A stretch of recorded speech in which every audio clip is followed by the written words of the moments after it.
Short sale frequently asked questions. Hey, looking for short sale information? You've come to the right place. Mike Wrigley, certified default advocate, distressed property expert, and your short sale specialist here. Thanks for joining us. We're going to continue on our process this week of talking about short sale frequently asked questions. Now, as we get started on our second session, remember, we're only going to give you the Reader's Digest version to the most popular short sale questions today, but know that chances are real strong that somewhere on one of our channels is a full-blown session dedicated just to your frequently asked question. So let's get started. Number one, how much will it cost me to complete a short sale? The short answer is nothing. The bank pays all the costs, including commissions, settlement fees, attorney fees, the whole 9 yards. Can I get money to move after a short sale? Possibly, depending on your situation and the participation of your lender and the underlying investor. Some lenders give up to as much as $35,000. That's a lot of money. But realistically, when you do get reload assistance, it's usually between $3,000 and $5,000 is more the average. Next question. How is a short sale better than a foreclosure? Again, a short sale, a short answer to a very complex question.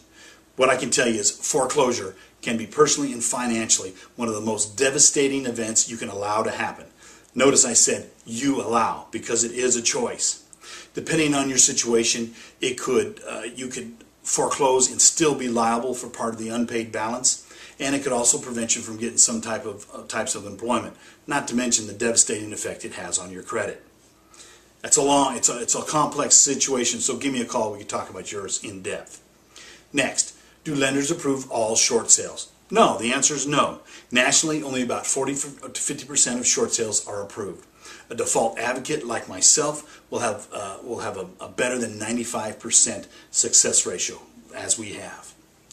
Next, I have 2 loans. Can I still participate in a short sale? Oh, absolutely. In fact, if you have refinanced or if you have a home equity line of credit, a HELOC, then short sale is possibly the most desirable way to clear the second and avoid any responsibility for the unpaid balance. Now, you could have never refinanced and still have a HELOC. Very important. A lot of those 80-20 loans, people didn't realize they were getting equity lines. Call me. We'll talk about that. Hey, so is a short sale right for you? I don't know. Give me a call. We'll talk about your particular situation. To get a better idea of when your home will be worth what you owe, log on to www.shortsaleandloanmod.info and get a free estimate right through your email. Or give me a call. We'll talk about your particular situation. Hey, I look forward to hearing from you. So you give me a call tonight. You'll sleep better today. I'll look forward to seeing you. Thanks.